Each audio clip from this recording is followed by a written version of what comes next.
We've got you covered all season long. Welcome to the BCSN Nation podcast, powered by Buffalo Wild Wings. All right, here it is, Season 3. It's Episode 10. It's a regular season wrap, and we're powered by none other than Buffalo Wild Wings. Let's go, sports bar, and let's go playoffs. All right, gentlemen, Brandon Carnes here with Justin Feldkamp, and of course, Coach Mike Robb. Regular season wrap is this Friday. Playoffs start next week.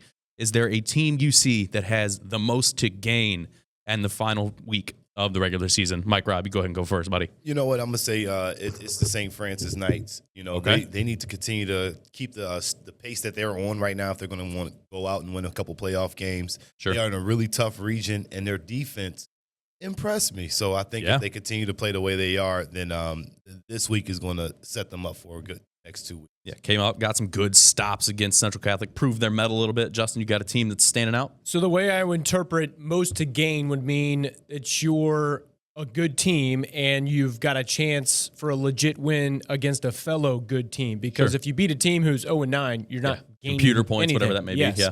So here's a quick list. I'd say Perrysburg, win, and you got a chance to get a 1 seed. Lose, you could drop to a 7 seed. So that's a lot on the line. Anthony Wayne, the team that they're playing, exact same scenario and situation. So Anthony Wayne has a lot to gain. You mentioned St. Francis. Mike Robb, I had that as well. Right now, St. Francis is an 11 seed. A win, and they clinch a playoff spot. A loss to Bedford, and St. Francis could, I don't necessarily think, but they could mathematically not make the playoffs. And then the last one, I think that Start versus Lima Senior game. Start is a 15 seed. So 16 make the playoffs. They're a 15 seed right now. A win equals they're in. A loss, they could be out. I don't even need to tease the rest of the show. Justin has teed up for you a lot of the stuff. We're going to get you ready for all of those Week 10 matchups this week. And, of course, so much more. Our Player of the Week and Game of the Week. We've already teased it now. Make sure you're here every single Wednesday for a brand new episode of the BCSN Nation podcast, or hit us up anywhere you listen to your audio formats, or go to bcsnnation.com/podcast and make sure while you're hitting that website, you go over to any social media site, follow at BCSN Sports across all those platforms so you don't miss a single day of content, not just here on Wednesdays with us. Gentlemen, it's the final regular season. Agree to disagree. Time to duke it out and settle some things and the final week. Friday's performance will start there from Toledo Christian. Has solidified to me they're going back to back, a 62-0 drubbing over Holgate, who they took on in the state final last year, and said, hey, we're on a different level now, baby, 62-0. They're going back for another state title, Mike Robb. Absolutely. I mean, I would say, is Toledo like fast food? Hey, they like fast offense at Toledo Christian. Toledo likes fast food. And this team is going to win a state championship. But this being a test, I mean, I say that because Toledo's the testing ground for Taco Bell and all those things. And in college, we used to love that. But this team is as good as advertised. Anytime you put them out there, they're going to go out there and do their thing. And with that victory last week, I think it definitely solidified that this is a state championship team. Yeah, Tyler Grace and co. were on one on Friday for sure. Yeah, I actually randomly ran into TC's head coach Andrew Skeels on Saturday after the Friday win. I just kind of jokingly said, hey, take it easy on him next time. And he kind of shrugged his shoulders. But yeah, I mean, offensively and defensively, it's one thing to put up 62 points. It's another thing to hold the other team to a goose shutout. egg. So my one prep and research would be, okay, well, let's just look at the other potential teams that could stop them from winning the state title. And I saw Sandusky, St. Mary's Central Catholic was also unbeaten until they lost on Saturday to Morenci, a team up from Michigan. And it wasn't necessarily a tight, close game. So we've seen Toledo Christian in years past beat teams from Michigan. So, yes, I think it's a resounding yes. Yes, they got to go still play the games, but they have set themselves up to clearly be the title favorite in the Northern 8 Conference and what they are calling a state championship due to the fact that all of the 8-man teams in the state of Ohio are in this conference. Yeah. So, hats off to the Eagles of Toledo Christian. They got a great chance to win a state title. And they're running it back. And like Mike Robb said last week, as long as number 12 Carter Kessler's wearing a TC uniform, find the ball, find the W, because they don't lose with that man catching balls. And now we're going to slide down. We're going back to 11-man football, Division 5, Region 18. is the most loaded local region I think we've seen in a really long time. Edison, Liberty Center, Oak Harbor, Liberty Benton, Eastwood, Genoa, Delta Lake, all could be playoff teams from the area in just Division 5 Region 18. I don't know that we've ever seen a region more loaded than that. Yeah, I mean, honestly, this region is perennially loaded. Those teams that you mentioned there, those are not just flash in the pan once a year type of deal. I mean, those are built up programs that have not just a sturdy foundation, but they got the first floor, they got great insulation, they got the soundproof drywall, they got a nice roof over their head. They know what they're doing, and a credit to all the coaches who have built up all of those programs. But Liberty Center, I mean, they've been a program for 40 years or more. Oak Harbor as well, they've gone on some deep playoff runs. They are now 3-time back-to-back league champs, SBC, NBC, NBC. Yep. Liberty Benton on pace to clinch a title in the BBC. Eastwood, nobody has challenged Oak Harbor until Eastwood. Yeah. So Eastwood has a chance, and these guys are just going to beat each other up throughout the postseason. I believe Oak Harbor and Liberty Center met in last year's postseason. So, plus you got Mike Vickers at Delta coming up the ranks, and they've surprised some teams. They've lost to the heavyweights, Patrick Henry and Liberty Center, in their league, but Delta could play. And at least last week, going into week 9, we took a look at these rankings in this region. The 12-5 seed matchup would have been Delta at Liberty Benton.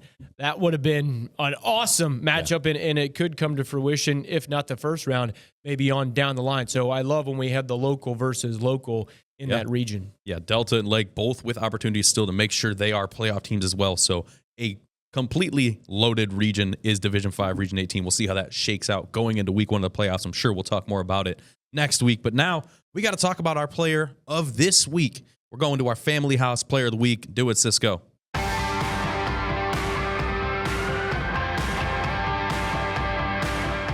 We might as well set up shop in Oregon because these guys are winning awards. Joey Donley, this week's Player of the Week from Family House, had a pair of interceptions that were key in a 41-14 win for Clay over Southview that clinched them the outright Cardinal title, the first outright title, I believe, since 1978. We talked about their first league title period last week since 82, but since 1978, their first outright league title. Joey Donley, a massive part of that with a pair of picks that this Clay defense has kind of found their stride throughout the season and gotten better and better. And we talked about, can they get forced turnovers? Can they make stops? They're forcing turnovers. They're making stops. They're winning league titles, baby. Hey, the question was about, can they play defense and can they get better? And when you got young sophomores stepping up late in the year like this, the confidence goes through the roof. And they're going to have a tough go around in the Division 2 playoffs as well. Sure. So having young guys get this experience and get awards like this late in the season, only going to help this team get better going forward. And you still got Mason 𝗦𝗫𝘀, so they're doing pretty well. Yeah, if you can find ways to get the ball back into his hands, and Joey Donley said, hey, Mason, you go score us another touchdown. Hey, Mason, you go score us another touchdown. That's a great thing to have as you're getting toward playoff time. Yeah, and a credit to the defense for Clay because so much talk is revolving around their offense with Mason 𝗦𝗫𝘀, Hudson Byers, and on down the list. Yeah. And don't get me wrong, Clay, looking at their schedule, they have given up some points. They gave up 35 to Fremont Ross. A lot of those were scored in the fourth quarter when the game was out of hand, and Clay was up by 3 touchdowns at one point. They gave up 22 points to Bowling Green. A lot of teams give up a lot of points to the Whitmers and Perrysburgs of the world. Right. But possibly, I didn't ask Coach John Gallius this, but I'd imagine that he would say one of their better defensive performances in a 41-14 win over Southview. Southview went out and scored early in that first quarter, first drive, but then they put 41 straight on them and then gave up a fourth quarter touchdown. So the defense for Clay was very important in that win. And as Rijkaard mentioned, Clay will make the postseason, already clinched a spot, but they're going to need that defense when they go into that difficult region for postseason play. All right, that is it for our Player of the Week. Family House will make it together. And, of course, we'll be right here together after a quick commercial break. 30 seconds from B-Dubs. Buffalo Wild Wings buy one, get one free. Boneless Thursdays saved me so much cash. I can finally do everything I've ever wanted in life, like skydiving. You ready? No, this was a mistake, a huge mistake. I want to go back. Go, go! Yeah, I'll probably just use the money I saved to get more buy one, get one free boneless wings at B-Dubs. No brainer. Buffalo Wild Wings. Let's go sports bar. At participating locations, not valid with other offers or discounts. See website or app for details.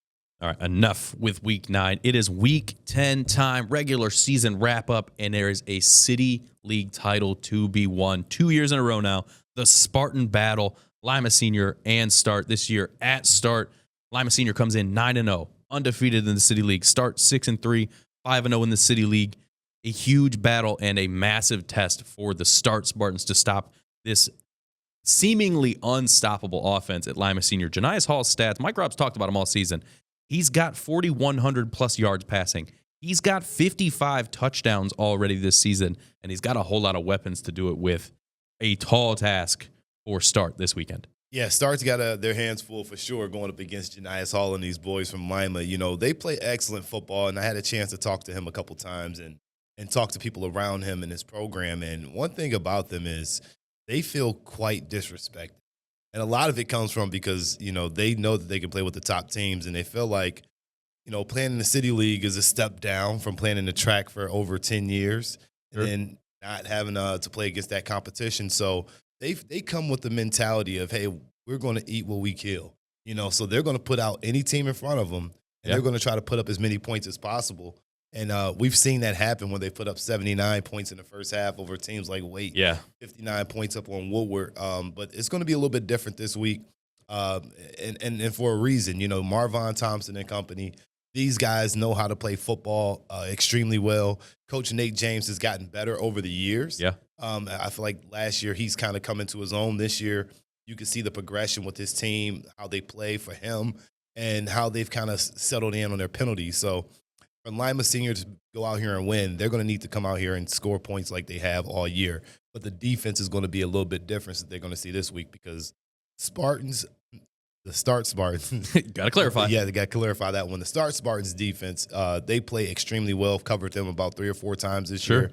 And I think this is going to be a game for the ages. 10.5 or just over 10 points per game does the Start defense give up. In their wins, though, the staggering stat, though, in their losses, 41 points per game. This is a team that'll put up 41 real easy if you let them. 100%. I think that both of these teams are better versions than what they were last year. A lot of returning 100%. Talent from both sides of the ball. This was a 26-14 game. This was not a 49-14 game last year.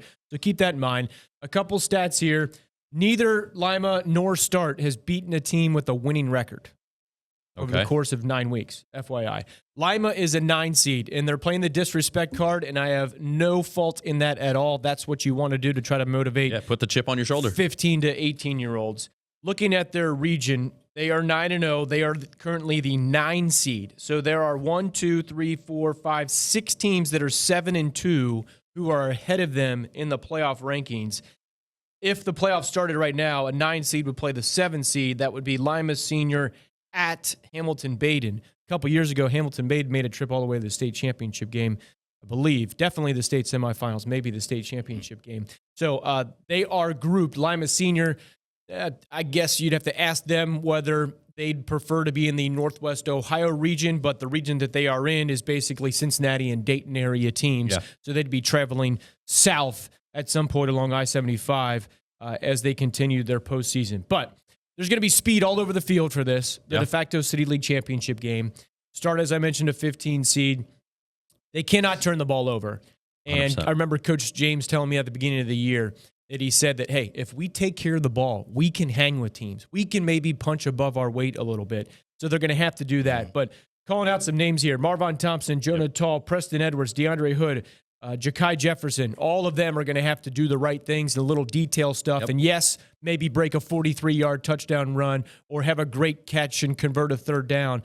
But the boys up front, offensive line, Delvin Gaston, Marshawn Berry, Deshaun Heidelberg, Kevion Brown, and Miko Brown, those offensive linemen are going to have to rule the day. And if they want to protect their quarterback and stay on the field, that is another key element. Possession, key stat in this would be time of possession, because you want to keep 4,100 yards and 55 touchdowns off of the field Don't let them have as long as you can. because they can. I was at the Lima Senior at Scott game last week, and if you give them a short field, it's over immediately. Easy pickings for them. So I think that Start will have their hands full, but this is not a clear-cut stamp of approval. Lima Senior, see you later, no problem. Sure. I think Nate James is going to have a well-prepared game plan, and this is at home. I hope the rallying cry comes to the Start Spartans and the student section in that community. It can be a home field advantage for them, but they got to earn it. Yeah, so we'll see how this one shakes out Friday, 7 p.m. on the BCSN Plus app. Can Jonah Tall, Nate James, and company get the job done and dethrone the Spartans for their City League title? But now it's time for our clip of the week, brought to you by none other than Renewal by Anderson.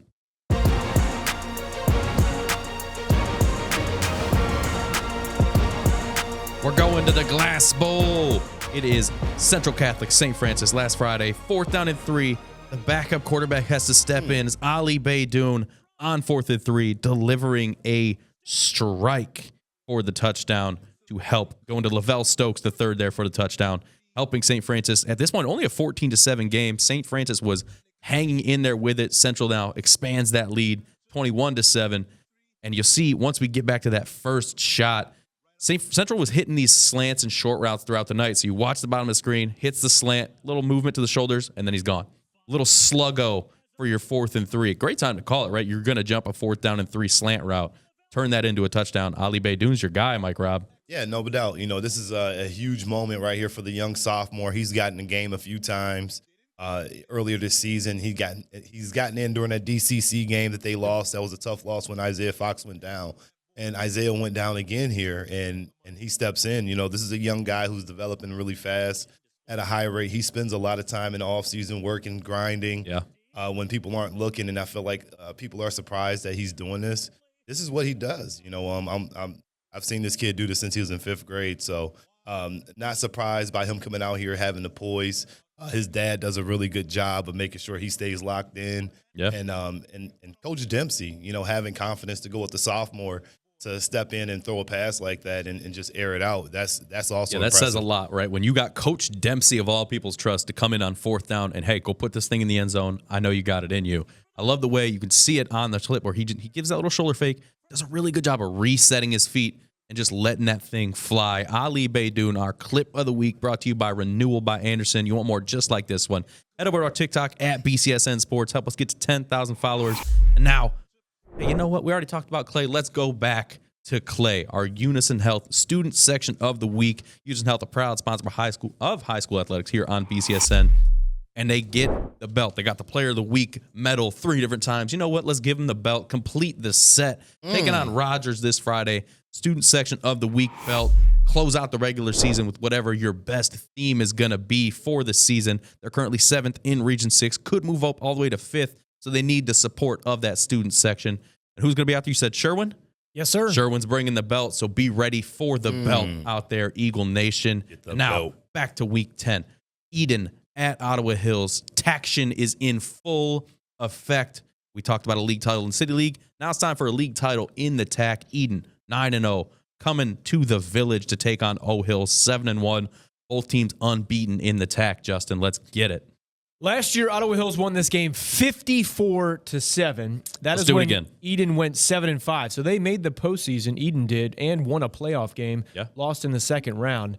So Ottawa Hills, I think, was better last year than they are currently. But Telling not Chase by Miller much. what you said. Not by much. But I think with this matchup here, both of them have 2 wins against winning teams. One coach in the TAC told me that Ottawa Hills is slightly, by a thin margin, a tiny margin, better than Eden. I think this is another battle royale. I think we 100%. we'll get to the NLL Buckeye Showdown, but I think we got 3 games that are de facto title games, and I think all of them could be Can't fourth-quarter ask for games. more in Week 10. So looking at some of the personnel in this one with Ottawa Hills, that offensive line, Coop and Eidner, Adam Pfizer, Christian Craver, Sterling Karakis, and Jace Neuendorf. They have been terrific all season long. Yeah. They are undersized according to the broader scope of what you would think of an offensive lineman looks, but that comes with a Division 6 school program in Ottawa Hills who has athletes who play 3 different sports, in some cases more. But the Reddick Pillarellis, the Rocco Pillarellis, the Nick Anderson, the Jackson Snyder. We've talked about Chase Miller. He throws a great left-handed deep ball. It's like a baseball player with a left-handed swing. It just looks smoother because you don't see it as often. It's pretty. Same thing You with to a admire it. left-handed quarterback throwing a deep ball. It looks good. Yep. And he is one for the record books when it comes to all-time quarterbacks. And it's not easy being a freshman, and he did it and looked good and then helped lead his team on playoff runs last year. But back to this matchup against Eden, I think it is going to be definitely a challenge. Eden, I think, has played a little bit more of a difficult schedule. In Ottawa Hills, I'm glad with some of the news that has happened over the last 7 or 10 days with the Southeastern Michigan teams from the Tri-County Conference, Erie Mason, Whiteford, and Summerfield joining the TAC. There's going to be some built-in cross-border rivalries there, and I think it's going to be easier for scheduling, easier for travel, and it's just going to be like enrollment and like-minded schools playing in the same conference, which makes too much sense. That's what it would be across the board, across all administrations at the high school level. But I think Ottawa Hills at home has a slight edge in this one. All right, Green Bears, you jumping aboard the Green Bear train here, Mike? You know, I'm kind of torn a little bit. You know, because one of my favorite players. Give him bulletin board material, then. Let's get it. I'll give him some. You know, one of my favorite players is Cohen Holbert, and you're gonna have to stop him. Yeah, I mean, he plays linebacker. He'll play receiver. He'll take snaps if he need to. He is very, very tough and physical kid. You know, you typically don't see a lot of kids that has his stature, so to say, you know, about 6'2", 6'2.5", 220. He can move extremely well.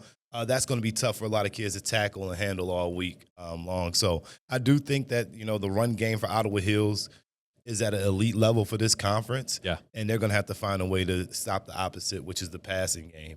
So I'm not sure what this game's going to look like. It could take 3-4 hours for it to finish, depending on how many points get scored. Yep, absolutely. But I do think that Eden is a much better team than last year. And if you are Ottawa Hills, you know, this is a veteran squad that you're going up against. So it should be a lot of fun here.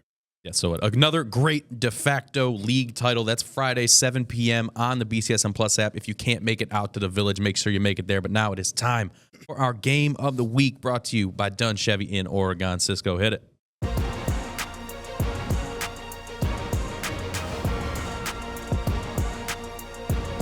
Gentlemen, we have been ready for this matchup for weeks now, just pondering how things are going to shake out, see if both of these teams are going to be at their best. An 8-1 Perrysburg squad, a 9-0 A-Dub General team, ready to square off for an NLL Buckeye title, either outright, the first new outright NLL League champion in Anthony Wayne, or we're going back-to-back three-way ties. Mike Rob, what you got? Well, you know what? This is a kind of a game where you look at and you say the unstoppable force meets the other unstoppable object. No, they're both unstoppable forces. Oh, baby. That's exactly what this is. It. So I think this is going to be a defensive battle for the ages. I would love for this to be a 14-10 type game. A 14-7 type deal. Shades of old LSU, Bama. You know, because or Toledo versus NIU. You know, I like the slow games where you have to play. You know, you're last week's Toledo NIU, not like 2012 63-60. No, because you had a lot of you want those. last week's version. Yes, I get it. Yeah. But you know, this is a game where I think that it's going to come down to the defensive coordinators. Sure. Who's going to be able to force the other team into bad third down situations? Who can keep away the longest, because that's what both of these teams are going to try to do. Although there's tons of explosive players on this football field, I just know this from the stats. The home team has not won in quite a while. So it's been about 4 years, like Justin said. Time to be in White House. So, so for Anthony Wayne, can you stop the streak? Yeah, you talk about the similarities of these two teams. They both give up like 9.5, 10 points a game. They both score like 36 points per game.